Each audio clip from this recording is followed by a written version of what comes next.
Bayangin deh, kamu ada di posisiku tahun 1995. Aku berdiri di dermaga Tanjung Priok, bawa koper butut dan tiket kapal yang udah agak lecek. Suasana ramai banget. Orang-orang saling dorong, pengap, dan bau solar campur. Asinnya laut bikin kepala pening. Dan jujur aja, aku nggak berani naik pesawat selain mahal. Rasa takut jatuh dari langit itu rasanya bikin aku ciut ya. Jadi kapal laut jadi pilihan terbaikku untuk nyebrang Jakarta Ambon. Tapi aku nggak pernah nyangka perjalanan berhari-hari ini malah jadi pengalaman horor yang bikin aku nggak bisa lupa seumur hidupku. Karena ternyata di kapal ini ada penumpang yang bukan manusia.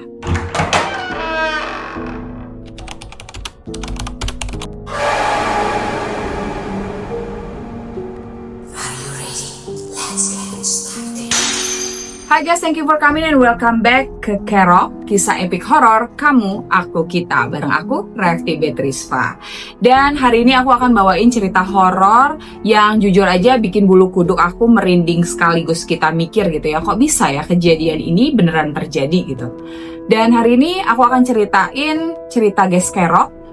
Namanya Pak Jai, dan beliau ini berbagi pengalaman pribadinya ya tahun 1995 waktu ia harus melakukan perjalanan panjang dari Jakarta ke Ambon. Guys, inget ya, ini masa dimana pesawat masih jadi pilihan mewah gitu dan bikin deg-degan. Jadi kapal laut itu jadi jawabannya. Tapi siapa sangka perjalanan yang harusnya sekedar penyeberangan berhari-hari malah berubah jadi mimpi buruk. Karena di tengah laut yang luas ternyata ada penumpang yang tak kasat mata yang ikut naik. Kamu tahu nggak guys, setiap perjalanan besar dalam hidup kita itu selalu punya titik awal yang nggak pernah bisa kita lupain. Dan buat aku, semuanya bermula di dermaga Tanjung Priok, Jakarta, tahun 1995. Bayangin ya, suasananya itu pelabuhan yang hiruk pikuk, kemudian ada orang-orang yang berlarian bawa karung, koper, bahkan ayam hidup yang dimasukkan ke dalam keranjang. Suara klakson dari truk kontainer, teriakan kuli angkut, sama bau solar bercampur asinnya laut bikin udara rasanya kayak lengket gitu di kulit. Nah, aku berdiri di antara lautan manusia itu sambil nenteng koper bututku yang gagangnya udah hampir copot. Tiket kapal ada di genggaman tanganku nih, lecek karena keringat tanganku sendiri. Deg-degan banget, jujur ya. Bukan cuma karena ini pertama kalinya aku bakal nyebrang selama berhari-hari, tapi karena jauh di dalam hatiku, aku sebenarnya takut banget nih naik kapal sebesar ini. Daripada naik pesawat, ya udahlah, mendingan aku naik kapal laut aja. Begitu aku selalu ngebatin. Kamu ngerti kan ya guys ya, tahun segitu harga tiket pesawat itu mahalnya nggak ketulungan. Buat orang kayak aku yang kerja seadanya, gaji pas-pasan, pesawat itu ya cuma ada dalam mimpi lah. Selain emang itu, aku juga punya ketakutan sendiri gitu. Setiap kali aku dengar kecelakaan pesawat gitu, jantungku tuh langsung nyesek. Rasanya membayangkan jatuh dari langit ribuan meter di atas bumi itu udah cukup bikin aku gemeteran. Jadi kapal laut lah jadi satu-satunya pilihan. Tapi aku nggak pernah tahu keputusan sederhana justru bakal nganterin aku ke pengalaman horor yang sampai sekarang pun tahun segini nih, kalau aku ingat masih bikin bulu kuduku tuh berdiri. Di dermaga itu orang-orang sibuk saling dorong. Ada yang gendong anak sambil nenteng barang yang segabrek gitu ya. Ada juga yang teriak manggil-manggil saudaranya. Ada juga yang udah basah kuyup sama keringatnya karena ya kepanasan gitu. Suasananya ramai banget, kayak pasar malam yang ditarik sampai ke laut. Aku bahkan sempat mikir, ini orang-orang semua mau ke Ambon juga, apa gimana sih? Kamu tahu kan ya guys ya, kapal laut zaman dulu itu kapasitasnya bisa ribuan orang. Jadi jangan bayangin kapal pesiar mewah yang biasa kamu lihat di film-film. Ini beneran kapal rakyat kelas ekonomi kayak aku. Ya jangan harap ada kabin yang nyaman. Yang ada cuma ruangan luas dengan bangku panjang, kipas angin tua yang bunyinya kayak udah mau copot, dan tikar seadanya yang buat tidur. Waktu aku antri naik, aku udah ngerasa merinding duluan. Bukan karena hantu, tapi karena suasananya panas, pengap, orang-orang yang ada udah senggol-senggolan gitu. Dan suara kapal yang gede banget itu kayak raungan raksasa. Brung, suaranya masuk sampai ke dalam dada, bikin aku mikir, apa aku bakal baik-baik aja ya di perjalanan?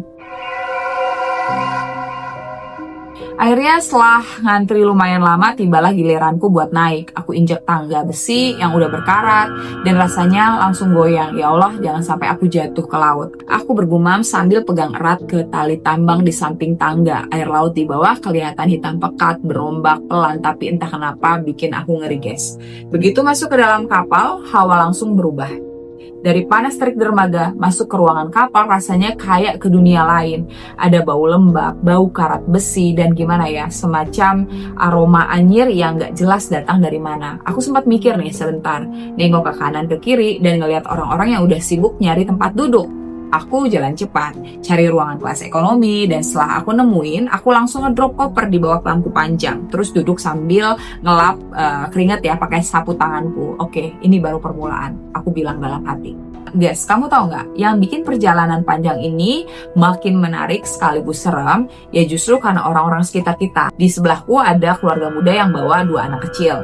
Si ibu-ibu menyuapkan anaknya, sementara bapaknya bolak-balik keluar ruangan, mungkin ya buat ngerokok gitu. Di bangku seberang ada sekelompok mahasiswa, dari logatnya kayak orang Jawa. Mereka ketawa-tawa, masih semangat banget. Mungkin karena perjalanan baru dimulai. Tapi ada satu sosok yang langsung bikin aku nggak enak hati. Seorang perempuan tua, duduk sendirian di pojokan. Dia pakai kebaya lusuh warna coklat. Rambutnya digelung seadanya dan tatapannya kosong. Dari tadi dia nggak ngobrol sama siapa-siapa. Nggak bawa barang banyak. Cuma ada satu tas kecil di pangkuannya. Dan tak kenapa, setiap kali aku melirik ke arahnya, bulu kuduku langsung berdiri. Kayak ada hawa dingin yang tiba-tiba nyelinap masuk ke ruang ekonomi yang panas itu.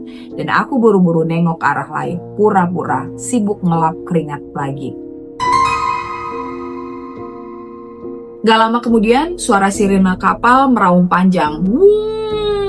Rasanya kayak panggilan kematian, guys.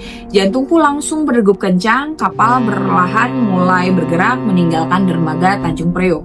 Aku bisa lihat dari kaca jendela ya.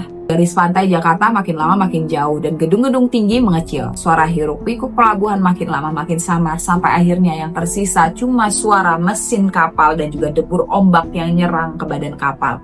Di titik itu aku sadar, aku nggak bisa mundur lagi. Apapun yang terjadi di perjalanan ini, aku harus hadapin. Begitu malam tiba, kapal udah jauh banget dari daratan. Lautan hitam membentang sejauh mata memandang. Dan angin malam yang dingin menyusup ke dalam ruang ekonomi, bikin orang-orang mulai mengeluarkan selimut tipis ataupun jaket seadanya. Aku rebahan di bangku, tapi susah banget merem. Suara mesin kapal yang dung-dung-dung itu kayak masuk ke kepalaku, bikin aku nggak bisa tenang gitu. Ditambah lagi anak-anak kecil ada yang nangis, ada juga orang-orang dewasa yang ngobrol keras-keras, ada juga yang udah pules tidur sambil ngorok, guys. Di tengah semua kebisingan itu, ada sesuatu yang bikin aku merinding dan aku dengar suara kayak orang yang lagi nangis pelan. Awalnya aku pikir cuma perasaan, tapi makin lama makin jelas suara tangisan lirih, kayak perempuan yang datang entah dari mana. Aku bangun, duduk dan nengok ke sekeliling. Semua orang sibuk dengan urusannya masing-masing. Anak-anak udah ketiduran, mahasiswa tadi udah mulai pulas, dan aku pasang telinga baik-baik. Suara itu makin jelas dan arahnya dari pojok tempat perempuan tadi yang berkebaya coklat tadi duduk, guys. Dia masih di situ, masih duduk dengan tatapan kosong ke arah jendela kapal. Tapi sekarang aku yakin banget suara tangisan itu datang darinya. Bibirnya nggak gerak, matanya juga masih kosong, tapi entah kenapa aku bisa dengar dia nangis. Di detik itu juga aku cuma bisa nelan ludah malam pertama. Kapal baru berangkat beberapa jam dan aku udah ngerasa perjalanan ini nggak bakal biasa aja. Guys, kamu pasti pernah ngerasain gimana rasanya nggak bisa tidur semalaman karena kepikiran sesuatu. Itulah yang aku alamin malam pertama di kapal itu. Suara tangisan samar dari arah pojokan, sosok ibu tua berkebaya coklat yang tatapannya kosong keluar jendela, dan hawa dingin yang gak masuk akal, semuanya bikin aku cuma bisa terpejam sebentar-sebentar. Dan setiap kali aku merem, aku kebangun lagi dengan keringat dingin yang menetes di pelipisku. Aku coba meyakinkan diri, mungkin cuma sugesti, mungkin suara mesin kapal bikin aku salah dengar, tapi jujur aja, Hatiku gak bisa tenang dan ternyata malam kedua kejadian aneh itu bukan cuma berhenti di tangisan. Ada hal-hal lain yang jauh lebih bikin aku merinding guys. Siangnya suasana kapal rame banget. Anak-anak kecil lari-larian di lorong. Orang-orang buka bekal dari rumah. Ada juga yang main kartu sambil ketawa-ketawa. Di ruang ekonomi yang panas dan juga pengap, semua orang berusaha bikin diri mereka merasa nyaman di sana. Aku duduk di bangku panjang sambil makan nasi bungkus yang udah mulai basi ya baunya ya. Nasi udah keras, lauk ikan asin masih bisa dimakan, tapi ya sambalnya udah anyir. Aku nekat karena perutku udah keroncongan. Sambil makan, mataku nggak sengaja melirik ke arah pojokan lagi guys. Dan guys, perempuan tua berkebaya coklat itu masih di situ dari kemarin malam sampai sekarang. Posisinya nggak berubah jauh. Dia duduk dengan punggung tegak, tatapannya masih kosong, tas kecilnya masih di pangkuannya, dan dia sama sekali nggak kelihatan makan ataupun minum. Aku sempat mikir, apa dia punya keluarga di kelas lain? Atau memang sendirian? Tapi yang bikin makin gak enak hati adalah setiap kali aku sadar lagi merhatiin dia, bulu kuduku langsung berdiri tanpa alasan yang jelas guys. Sore harinya aku coba ngobrol sama bapak muda yang duduk dekat denganku ya. Namanya Pak Thohir, asli Surabaya. Dia cerita kalau ini udah kali ketiganya naik kapal ke Ambon buat urusan kerja. Dari cara bicaranya aku bisa lihat dia ini orangnya santai, terbiasa dengan perjalanan kayak gini. Aku perhatiin Bu Tua di pojokan itu sendirian terus ya Pak? Tanyaku pelan sambil pura-pura gak terlalu serius. Pak Thohir nengok sebentar terus keningnya berkerut. Mana Pak? Pojokan mana? Aku kaget. Aku nunjuk dengan dagu ke arah pojokan, di mana aku jelas-jelas bisa lihat perempuan tua itu lagi duduk. Tapi ekspresi Pak Thohir datar, kayak dia nggak ngeliat apa-apa. Lah, kosong Pak, situ nggak ada orang. Jawabnya sambil ketawa kecil. Mungkin panjenengan mulai kurang tidur ya? Aku langsung merinding, di mataku jelas ada sosok perempuan itu duduk dengan kebaya coklatnya yang lusuh, dengan tas kecilnya di pangkuannya dan tatapannya kosong keluar jendela. Tapi di mata orang lain gak ada siapa-siapa. Aku cuma bisa nyengir kaku, pura-pura setuju. Iya, mungkin aku ngelih Pak. Tapi dalam hati, jantungku udah kayak beduk yang ditabuh berkali-kali guys. Malam kedua di kapal suasananya lebih sunyi dibanding malam pertama, mungkin karena orang-orang udah capek. Jadi banyak yang langsung tidur begitu selesai makan malam. Yang seadanya tentunya. Lampu neon redup menggantung di langit-langit ruangan, ngasih cahaya putih pucat yang bikin wajah-wajah malah kelihatan aneh gitu. Aku lagi rebahan mencoba memaksa mata buat merem, tapi tiba-tiba aku dengar suara yang aneh. Bukan tangisan lagi guys, bukan. Ini suara ketukan. Tok, tok, tok. Awalnya pelan, kayak ada yang ngetuk pelan dari bawah lantai besi tempat aku tidur. Aku pikir mungkin suara mesin kapal atau barang yang jatuh, tapi ketukannya konsisten guys. 3 kali berhenti, 3 kali berhenti.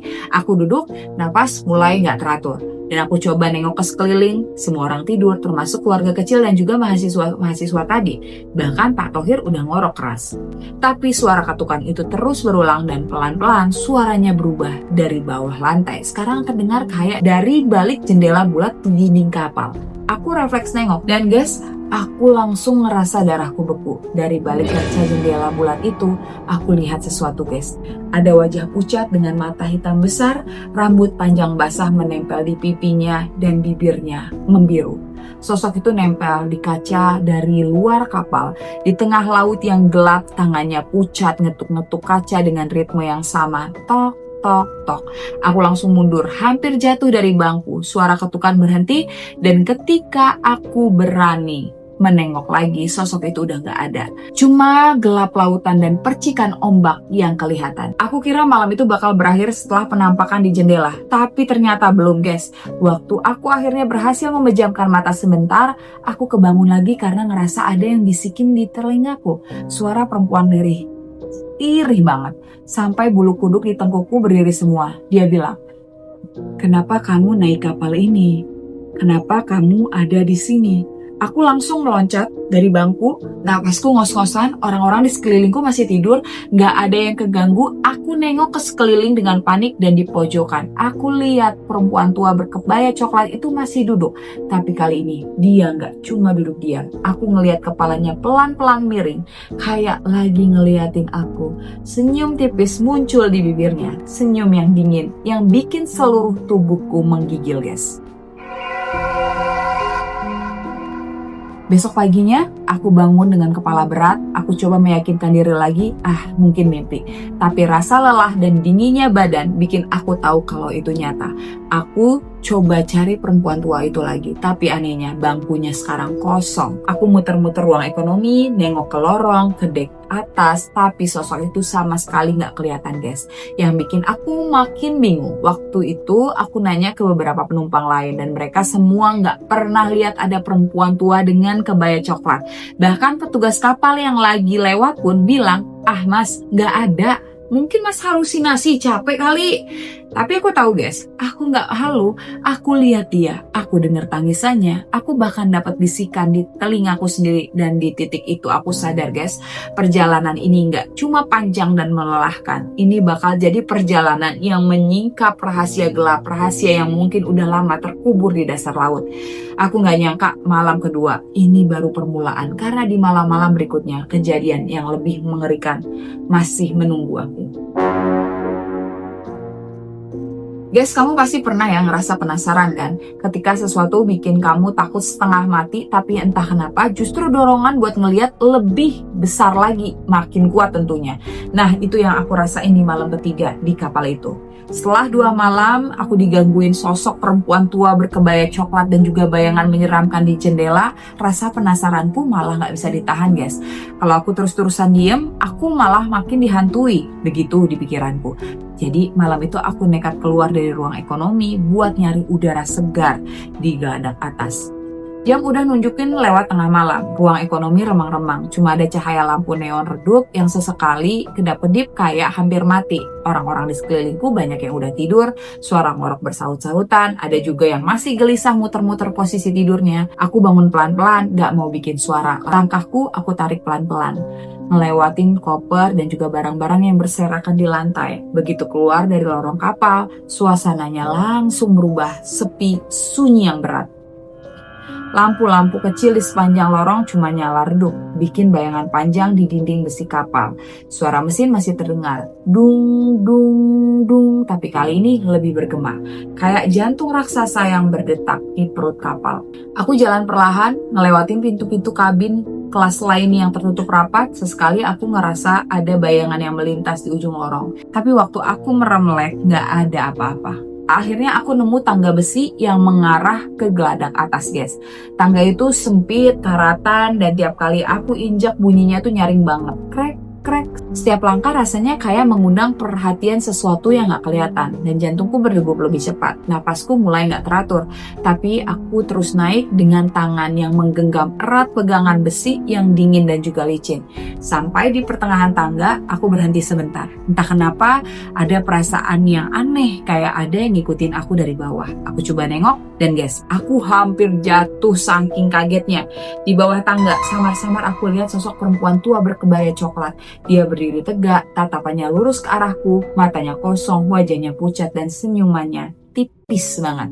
Aku buru-buru nengok ke depan lagi, nahan nafas, aku gak berani lihat ke bawah lagi. Aku cuma bisa ngebatin, ya Allah, lindungi aku, dan aku terusin langkahku sampai ke atas. Begitu sampai di geladak atas, udara laut langsung menyambut wajahku. Anginnya kencang, asin, dingin, dan bikin rambutku berantakan. Lautan gelap membentang sejauh mata memandang, cuma diterangi cahaya bulan separuh yang sesekali ketutup awan. Suara ombak yang nabrak badan kapal kedengeran keras banget. Duar, buak, kayak ada ribuan tangan yang berusaha narik kapal ini ke dalam lautan. Aku berdiri di pagar besi geladak sambil ngeliatin laut. Rasanya kecil banget guys.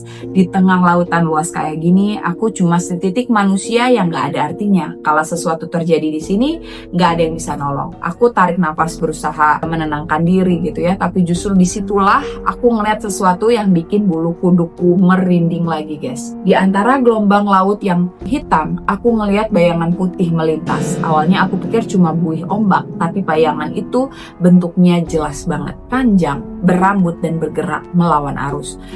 Aku ngejajarin mataku ke pagar, nyoba lihat lebih jelas, dan aku sadar itu bukan buih. Itu sosok perempuan, rambutnya panjang banget nyeret di air. Bajunya putih lusuh dan tubuhnya melayang di permukaan laut tanpa tenggelam. Sosok itu ngapung sejajar sama kapal, ngikutin arah kapal melaju. Wajahnya nggak kelihatan jelas, tapi aku tahu matanya lagi nengok ke arahku. Dan aku langsung mundur, nafasku terengah-engah. Astagfirullah, suara itu keluar tanpa sadar dan aku merasa seluruh tubuhku beku, guys. Aku pengen langsung turun lagi ya ke ruang ekonomi, tapi kakiku gemetar dan saat aku muterin badan, aku ngerasa ada yang nyusup di telingaku, bukan lagi angin yang biasa, tapi bisikan, guys. Suara perempuan, lirih, dingin, dan jelas banget. Jangan nengok ke laut, dia bisa narik kamu. Aku langsung refleks tutup telinga dengan tangan, tapi suara itu tetap kedengaran kayak langsung masuk ke dalam kepalaku. Aku lari kecil ke arah pintu tangga lagi, tapi di situ aku berhenti karena di depan pintu ada sosok perempuan tua berkebaya coklat tadi. Dia berdiri dengan posisi membelakangiku dengan rambut yang digelungnya sekarang sudah berantakan dan aku bisa lihat punggungnya di kebayanya basah kuyup. Aku mundur lagi, terjebak antara pagar kapal dan sosok itu. Lautan gelap di belakangku, perempuan tua itu di depan. Jantungku berdegup kayak mau meledak. Aku nekat jalan pelan mendekat. Permisi bu, suaraku gemetar, tapi begitu aku hampir nyentuh bahunya, sosok itu hilang, menguap begitu saja, kayak kabut yang tertiup angin. Aku langsung jatuh terduduk, keringat dingin ngalir di pelipis meski udara malam dingin banget. Aku gak bisa mikir jernih malam itu, dan aku tahu aku harus balik lagi ke ruang ekonomi secepatnya, dan aku turun cepat melewati tangga-tangga dengan buru-buru, hampir jatuh karena kakiku gemetaran. Dan waktu aku sampai di bawah, aku melihat hal yang bikin aku tambah gak bisa tidur, guys. Di bangku panjang tempat aku tiduran sebelumnya, ada basahan air laut, kayak ada orang yang tadi duduk di situ dengan pakaian basah kuyup. Padahal, guys, semua orang lagi tertidur dengan lelap. Aku akhirnya duduk di lantai, punggung nempel di dinding kapal sambil ngerangkul lututku sendiri. Aku sadar, ini bukan lagi soal rasa takut naik kapal, bukan lagi soal perjalanan panjang ke Ambon. Ini soal kapal yang ternyata nyimpen ceritanya sendiri. Cerita tentang penumpang-penumpang yang gak semuanya berasal dari dunia yang sama kayak kita. Dan aku baru di hari ketiga, guys. Masih ada beberapa hari lagi sampai aku nyampe ke tujuan. Pertanyaannya, sanggupkah aku bertahan tanpa kehilangan akal sehatku? Malam keempat di atas kapal, udara terasa aneh. Angin laut biasanya asin, dingin, tapi kali ini ada aroma berbeda. Bau melati yang nyengat banget bercampur amisnya air laut. Aku yakin kamu pasti udah pernah dengar kan ya, guys. Katanya kalau ada bau melati kecium di tempat yang gak semestinya, itu ada yang datang artinya. Aku masih duduk di geladak, nyoba nahan kantuk. Kapal bergoyang pelan, beberapa penumpang udah tidur dengan posisi yang gak karuan. Ada yang rebahan di lantai, ada yang duduk bersandar di karung bawaannya. Aku sendiri gak bisa tidur. Masih kebayang-bayang kejadian kemarin waktu aku lihat bayangan orang basah kuyup jalan di lorong. Dan di tengah diamnya malam itu, aku ngeliat dia lagi, guys. Dia berdiri di sisi kapal, berkebaya coklat, kain batiknya panjang sampai nyerat lantai kayu, rambutnya disambul sederhana, tapi wajahnya, ya Tuhan, wajahnya pucat banget, bukan pucat capek, tapi pucat kayak lilin, kayak nggak ada darah yang ngalir di tubuhnya. Dia nggak bergerak, cuma berdiri sambil mandangin laut lepas, tapi anehnya nggak ada angin yang nyapu kainnya. Semua penumpang di sekitarnya kayak nggak ada yang sadar kalau dia ada di situ. Aku nahan nafas, jantungku berdetak kencang, rasanya kaki kaku nggak bisa kabur, mataku nggak sengaja ketemu pandang sama matanya, dan matanya kosong, guys, hitam legam, nggak ada cahaya apapun di sana. Tiba-tiba perempuan itu senyum lebar, kaku, gak wajar, senyum yang bikin perutku mual. Dia ngangkat tangannya pelan, ngarah ke aku, jari-jarinya panjang, kukunya kuning kehitaman. Dan aku langsung mundur beberapa langkah, hampir nyenggol penumpang lain yang tidur, tapi orang-orang itu gak keganggu sama sekali, guys. Seolah-olah cuma aku yang bisa ngelihat semua ini sendiri. Kamu masih 4 hari, masih ada beberapa hari lagi. Sanggupkah kamu? Suara itu masuk langsung ke kepalaku, bukan dari mulutnya. Aku hampir teriak, tapi tenggorokanku tuh tercekat, guys. Pagi harinya, aku gak bisa diem lagi. Aku nyoba cari tahu, aku tanya-tanya ke salah satu kru kapal, seorang bapak-bapak tua yang lagi duduk sambil ngerokok di dekat mesin. Aku bilang, Pak, di kapal ini pernah ada kejadian gak? Ada gak? Aneh gak? Bapak itu ngeliatin aku lama, terus dia buang asap rokok, nadanya berat, jangan banyak tanya nak. Kalau kamu lihat perempuan berkebaya coklat jangan disapa, jangan ditantang, diem aja. Kalau bisa pura-pura aja nggak lihat. Aku merinding, berarti bukan cuma aku yang pernah ngalamin hal yang serupa. Dia itu penumpang lama, udah nggak bayar tiket, tapi nggak pernah absen ikut setiap kali kapal ini berlayar. Aku nggak berani nanya lebih jauh lagi ya, soalnya wajah bapak itu langsung berubah serius gitu. Kayak ada hal-hal yang nggak boleh diomongin sembarangan. Malam itu lebih parah lagi, angin kencang, kapal bergoyang, lebih heboh lagi, banyak penumpang yang muntah, ada yang teriak-teriak, takut kebalik di kapal.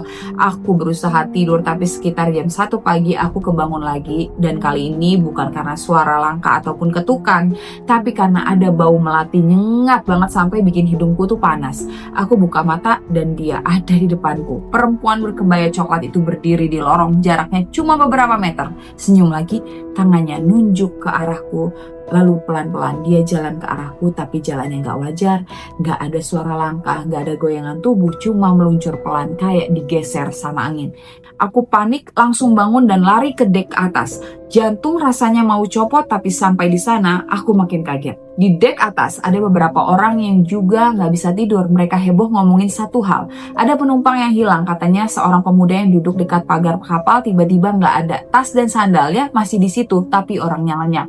Beberapa orang bilang dia jatuh ke laut, tapi ada orang yang bersumpah mereka ngelihat pemuda itu tadi ngobrol sama seorang perempuan sebelum akhirnya ia hilang.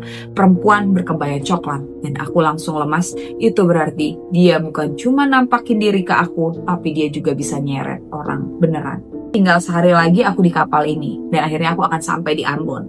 Ya harusnya aku seneng, lega, karena perjalanan horor ini bakal selesai. Tapi anehnya suasana di kapal malah makin tegang. Bukan cuma aku yang pucat dan susah tidur. Sekarang beberapa penumpang juga kelihatan was-was. Kayak ada rahasia yang semua orang tahu, tapi gak ada yang berani ngomong. Malam itu angin laut kencang banget. Gelombang bikin kapal goyang parah. Beberapa ibu-ibu teriak-teriak, anak kecil nangis. Aku ngerasa kayak ditelan oleh kegelapan. Lampu kapal sesekali redup, kedap-kedip, bikin bayangan di lorong panjang ini makin mencekam. Aku duduk gelisah, mataku terus mantau lorong. Takut perempuan berkebaya coklat itu tiba-tiba muncul lagi. Dan sekitar jam 11 malam ada suara aneh. Bukan suara mesin, bukan suara ombak, tapi suara nyanyian. Pelan, lirih, kayak tembang Jawa kuno. Nyanyiannya datang dari arah laut dan jelas banget seakan-akan seseorang lagi duduk di permukaan air dan melantunkan lagu. Beberapa penumpang juga dengar guys, ada bapak yang langsung nutup telinga anaknya. Ada yang komat-komit baca doa. Aku sendiri merinding sampai gak bisa gerak. Dan di tengah nyanyian itu, aku lihat lagi guys, perempuan berkebaya coklat itu, dia berdiri di sisi kapal, dan kali ini dia gak sendirian guys. Ada bayangan lain di belakangnya, sosok-sosok hitam, tinggi, rambutnya acak-acakan, mukanya gak jelas, dan mereka berjejer kayak barisan penumpang yang siap naik. Teriakan pecah, seorang ibu histeris karena anaknya tiba-tiba gak ada. Tasnya masih di kursi, sandal jepitnya masih di lantai, tapi anak itu lenyap. Aku lihat dia jalan ke arah pagar kapal, teriak seorang bapak. Tapi dia kayak dituntun sama perempuan tua, tambah yang lain. Aku langsung lemas, itu berarti perempuan berkebaya itu benar-benar lagi memanen penumpang gitu ya. Bukan cuma ilusi, bukan cuma halusinasi. Dan suasana kapal itu jadi kacau, ada yang nangis, ada yang maksa kapten berhentiin kapal, tapi laut tengah malam siapa berani berhenti sembarangan. Kru kapal cuma bisa bilang, tenang, besok pagi kita udah dekat Ambon. Aku kira dia cuma ngincer orang lain, tapi ternyata aku salah guys. Sekitar jam 2 pagi, aku lagi nyoba tidur-tiduran. Tiba-tiba ngerasa dingin luar biasa. Bulu kuduk berdiri semua, dan pas aku buka mata, dia udah ada di depanku guys. Perempuan itu berkebaya coklat, rambutnya rapi disanggul, tapi wajahnya makin jelas pucat, retak-retak kayak tanah kering, dan matanya hitam penuh. Dia jongkok, wajahnya cuma sejengkal dari mukaku, dan aku kaku guys. Gak bisa teriak, gak bisa gerak. Kamu kuat ya? 5 malam tahan, tapi malam ini ikut aku. ikut aku aja. Senyumnya melebar, giginya hitam. Aku ngerasa paru-paruku sesak kayak ditarik ke dalam. Dan tiba-tiba salah satu kru kapal datang. Bapak tua yang kemarin aku tanya soal perempuan itu, dia langsung teriak dan doa kenceng banget sambil ngebanting botol berisi air ke lantai. Airnya muncrat dan perempuan itu mendadak mundur. Wajahnya melengkung kayak meleleh. Dalam sekejap dia lenyap. Cuma nyisain bau melati yang bikin mual. Dan aku jatuh terduduk, napasku ngos-ngosan. Bapak itu ngebantu aku bangun. Dia bisik lirih, jangan sampai ketemu matanya lagi nak. Kalau kamu sekali lagi ketemu, kamu gak bakal bisa balik. Sisa malam itu aku laluin dengan ketakutan yang gak bisa aku jelasin. Suara-suara aneh yang kedengeran, suara orang ketawa-ketawa, langkah-langkah di lorong, bahkan suara bayi nangis. Tapi aku gak berani noleh, gak berani lagi nyari asal suara dari mana. Aku cuma duduk di pojok, nahan doa di mulut sambil nunggu pagi datang. Dan setiap kali kapal ini bergoyang, aku ngerasa kayak ada tangan dari bawah laut yang berusaha narik kapal ini. Dan aku cuma bisa pasrah guys. Dan akhirnya sekitar jam 6 pagi matahari muncul dari balik laut. Penumpang yang masih hidup dan sadar kelihatan lega luar biasa. Dan dari kejauhan terlihat daratan Ambon. Tapi suasana kapal tetap muram guys. Semua orang tahu ada yang hilang, ada yang gak bakal pulang bareng. Tapi gak ada yang berani ngomongin perempuan berkebaya coklat itu. Dan semuanya pura-pura lupa. Aku berdiri di dek sambil sembab kurang tidur, makin dekat dan aku cuma bisa mikir, kalau aja aku naik pesawat, mungkin semua ini gak terjadi. Tapi siapa sih yang bisa jamin kalau hantu itu cuma ada di laut? Bisa aja kan ada di pesawat. Setelah malam panjang itu, semua orang di kapal setengah mati pengen buru-buru nyampe daratan. Begitu garis pantai Ambon kelihatan makin jelas, banyak penumpang langsung nangis lega. Ada yang sujud di lantai dek, ada yang peluk-pelukan sambil komat kamit. Aku pun ngerasa kayak baru dapet nyawa kedua. Tapi entah kenapa perasaan aneh mulai merasa menempel. Bukan lagi perasaan lega, tapi perasaan kosong. Kayak ada yang masih nungguin, masih ngikutin. Begitu kapal merapat, penumpang turun satu-satu. Aku berdiri agak lama, nunggu lorong agak sepi.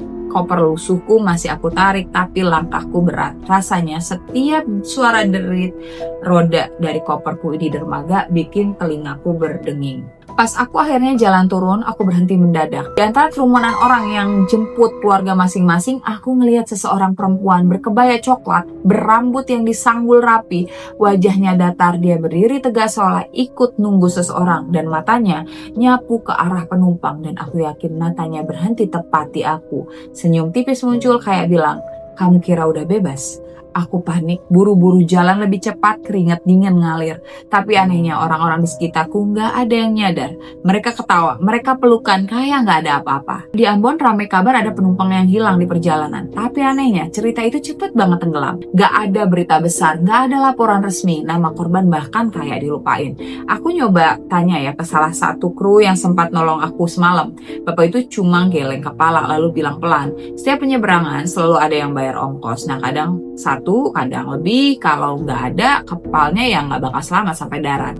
Aku merinding. Jadi selama ini perempuan berkebaya itu semacam penagih, entah arwah, entah apa, tapi dia selalu muncul. Aku pikir setelah turun dari kapal semuanya bakal selesai guys. Tapi malam pertama di penginapan Ambon aku gak bisa tidur. Badanku capek tapi mataku melek terus. Sekitar jam 1 pagi aku dengar suara langkah di koridor. Tok tok tok, lambat berat, dan aku cuekin aja. Mungkin cuma ada tamu lain gitu ya. Sampai akhirnya langkah itu berhenti tepat di depan kamarku. Hening dan jantungku berdegup kencang. Lalu ada ketukan pelan di pintu. Tok tok. Suara perempuan, "Mas, udah sampai ya? Tapi kenapa buru-buru pergi? Perjalanan kita belum selesai." Aku langsung nutup mulutku pakai bantal, nahan teriakan. Air mataku keluar sendiri. Aku nggak mau bukain pintu dan aku cuma bisa berdoa sepanjang malam, guys. Paginya aku bangun dengan mata sembab. Aku lihat sesuatu di kaca cermin kecil di penginapanku. Di bahuku ada bekas cap tangan hitam panjang kayak arang gosong. Aku coba gosok, cuci, sabunin, dan gak hilang guys. Dan tiap kali aku ngaca rasanya cap itu makin dalam. Di titik itu aku sadar Satu hal, aku mungkin berhasil nyampe Ambon secara fisik ya, tapi sebagian diriku udah mungkin kebawa sama dia. Sekarang setiap kali ada orang yang cerita soal takut naik pesawat, aku cuma bisa ketawa hambar guys. Mereka nggak tahu, laut pun punya penumpang-penumpang gelapnya sendiri. Dan penyeberangan itu bukan cuma soal ombak, badai, atau sekedar mesin kapal. Tapi juga soal siapa yang naik dan siapa yang diminta turun. Dan kalau ada yang nanya, kenapa aku nggak pernah mau lagi naik kapal? Aku cuma jawab satu, singkat. Karena ada yang masih nunggu di dermaga, berkebaya coklat, senyumnya nggak pernah hilang. Jadi ingat ya, nggak semua perjalanan itu cuma soal fisik. Kadang ada pintu lain yang kebuka tanpa kita sadar. Dan kalau udah kebuka, belum tentu bisa ditutup lagi. Pertanyaannya, kamu siap nggak kalau yang nyamperin ternyata bukan manusia? Oke, segitu dulu cerita kita hari ini. Kalau kamu punya cerita horor yang nggak kalah epic, boleh loh kirim cerita kalian ke email Kerok di kerok053@gmail.com dan semoga nanti bisa aku bacain di Kerok berikutnya. Jangan lupa untuk like, subscribe, komen, juga share ya cerita ini ke teman-teman kalian yang suka dengerin cerita horor, biar kamu nggak ketinggalan juga nih sama cerita-cerita Kerok selanjutnya. Oke, aku Rekti Betisfa pamit. See you, bye-bye. Mwah.